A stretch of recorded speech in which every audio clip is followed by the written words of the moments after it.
Bonjour à tous, nous sommes le samedi 18 octobre du coup.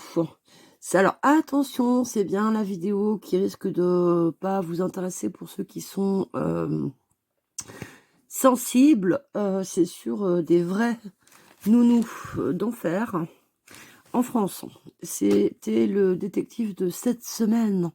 Donc si vraiment ces histoires-là vous soulèvent le cœur, vous foutent les boules et tout, et que vous avez été une très très bonne maman, incapable de laisser vos enfants comme moi, ou quasiment, à des nourrices, eh bien partez tout de suite. Sinon, premier truc aussi, c'est un message personnel, j'ai bien eu tes coordonnées, tu te reconnaîtras. Le problème, c'est que tu auras pu mettre ton numéro de téléphone, copine, non? Parce que ça va être...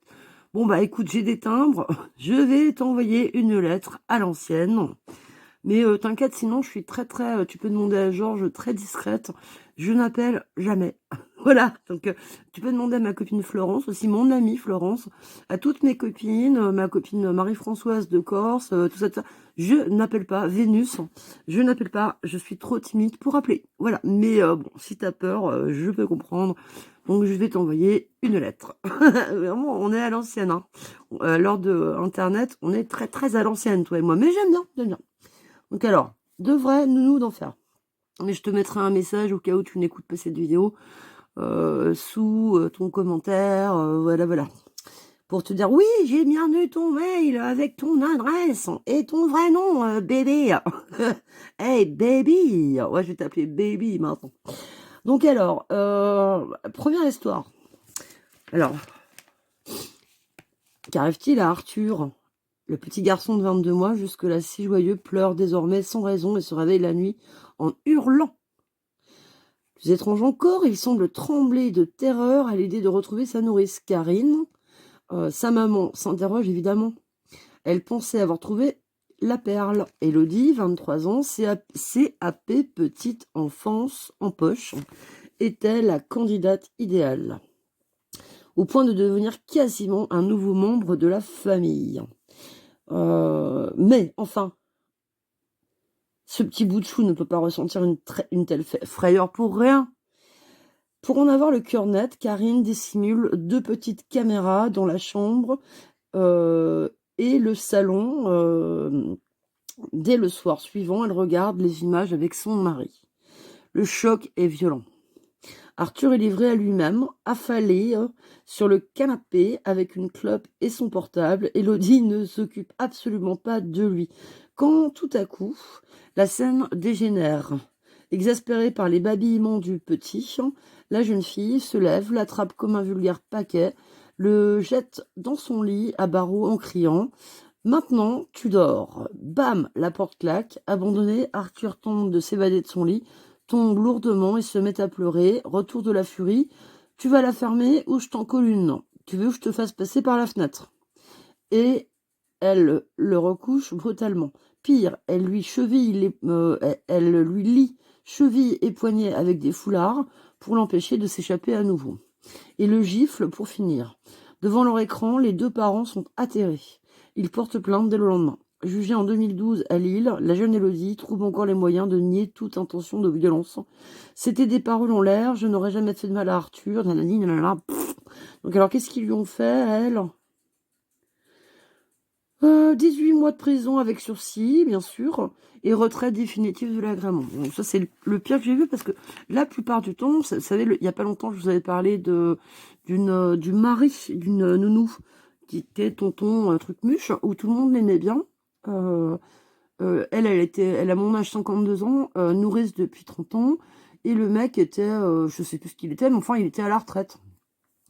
Mais ça faisait 30 ans, avec plein de gosses qui, là, l'instruction est encore en cours, que c'était lui aussi tonton Trucmuche, tout le monde l'aimait bien, avec des jouets dans le jardin, oh, le potager, le truc, tout était magnifique dans le meilleur des mondes, sauf que tonton Zinzin, ça faisait 30 ans qu'il violait tout le monde.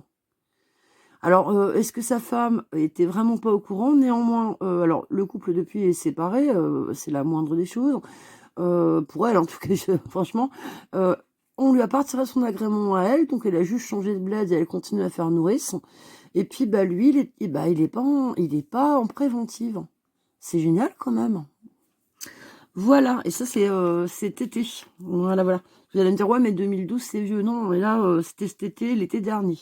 Sans parler du collègue de Nicolas, le petit capot de merde, où c'est en instruction depuis août 2024, hein, et que lui, alors, de sources bien informées, là, il aurait reconnu récemment sur 3 petits garçons, dont un de ses neveux. Donc il a osé au mois de mai dernier faire une demande de libération anticipée ou conditionnelle. Dieu merci, il ne l'a pas obtenu. Il a fini par avouer, je pense que c'est son avocat, pour 3 garçons, 3 petits garçons. Et ça, Nicolas, qui pourtant on a fait les frais au travail de ce mec-là, a quand même été obligé de lui serrer la main pendant presque 10 ans. Mais il faut pas le dire. Le patron de Nicolas dit, bah non, tant que Cédric n'est pas jugé, faut pas le dire. Voilà. Il est présumé innocent. Oui, oui, oui. Donc alors, cas numéro 2, septembre 2021. La maman de Kayla, 7 mois, s'inquiète. Son fils pleure. Alors par contre, j'ai pas compris le prénom. Ça doit être une... Je sais pas si c'est une coquille ou si vraiment les parents ont appelé Kayla le garçon. S'inquiète, son fils pleure inexplicablement et fait des cauchemars la nuit. Depuis peu, il va chez une assistance maternelle de la chapelle d'Armentières. Alors ça, c'est dans le nord, près de Lille. Est-ce qu'on l'a traumatisé? Pour vérifier, elle cache son téléphone dans le sac à langer du bébé. Enregistreur allumé. Le soir venu, l'écoute est glaçante. Kayla pleure, on entend la nourrice fulminer. Ah, il ne va pas commencer celui-là. Tu vas la fermer ou je te fous dehors? Le petit est ensuite laissé seul durant 5 interminables heures, hoquetant jusqu'à en étouffer. On ne lui change pas sa couche, on ne lui donne pas d'eau, encore moins de câlins. Sa maman porte plainte, jugée 1 an plus tard, devant le tribunal correctionnel de Lille, mais je comprends même pas que ce soit que du correctionnel.